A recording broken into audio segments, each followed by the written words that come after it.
CEO accidentally slept on single dad's shoulder. What happened mid-flight left her speechless. The moment the plane jolted through turbulence, she realized her head wasn't on the window. It was on a stranger's shoulder. Evelyn Carter, CEO of one of the fastest-growing tech firms in North America, froze mid-breath at 35,000 feet above the Atlantic. Her eyes fluttered open, heart pounding, mind racing through boardrooms and balance sheets, until she registered the warmth beneath her cheek.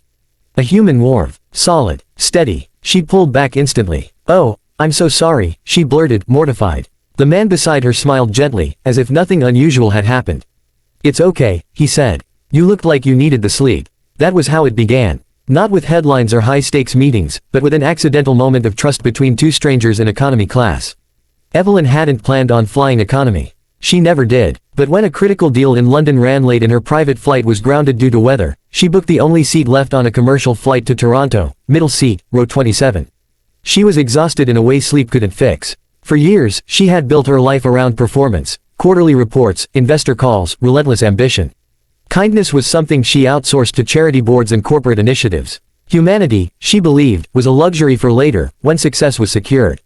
The man beside her didn't look like anyone from her world. He wore worn sneakers, a faded hoodie, and carried a small backpack with a child's cartoon keychain dangling from the zipper.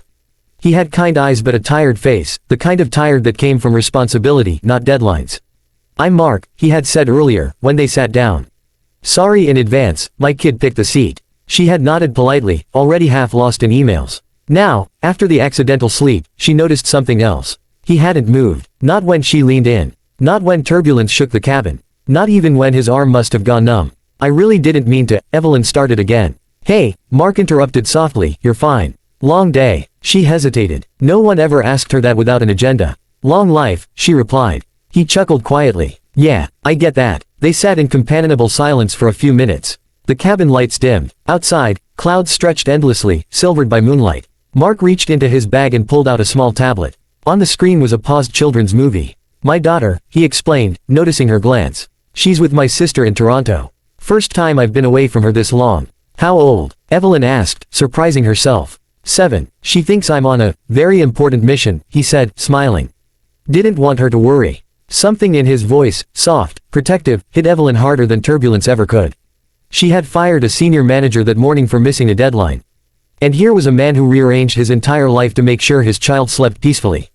Mid-flight, the captain's voice crackled over the intercom. "Ladies and gentlemen, we're expecting heavier turbulence ahead. Please remain seated." The plane lurched. A drink spilled. Someone gasped. Without thinking, Evelyn's hand reached out. Mark caught it instinctively. "It's okay," he said again, firmer this time. "You're safe." She didn't pull away. For the first time in years, Evelyn felt held. Not physically, but emotionally.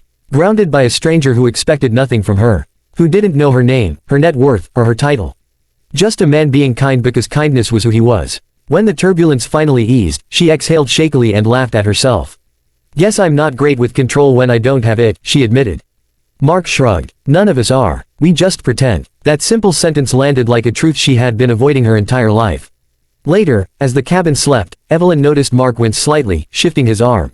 "Your shoulder," she said. "I'm sorry. I really did use it as a pillow."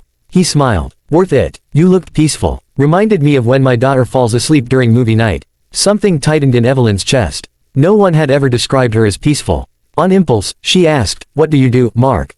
He hesitated. "I used to be an engineer. Lost my wife 3 years ago. Cancer. Since then, I do freelance work. Enough to be present. That matters more." Evelyn swallowed hard. She thought of the nights she chose work over family. Over rest. Over herself. And suddenly, all her achievements felt unbearably loud and empty. When the plane finally descended, the sun was rising, painting the sky gold and soft pink.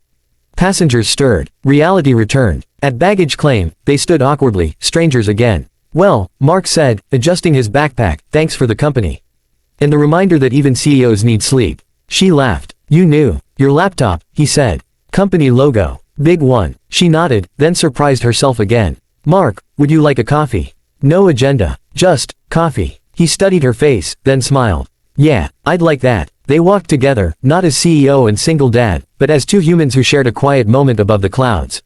That flight didn't change Evelyn's company overnight. But it changed her. She started leaving earlier, listening more, asking questions without expecting answers that benefited her. She set up real support programs, not for optics, but because she finally understood what people carried quietly. And sometimes, on hard days, she remembered a stranger's shoulder. A simple act of kindness at 35,000 feet that reminded her of something she had forgotten. Success means nothing if you lose your humanity along the way. And sometimes, the most powerful wake-up call doesn't come from a boardroom. It comes from accidentally falling asleep on someone who shows you how to be human again.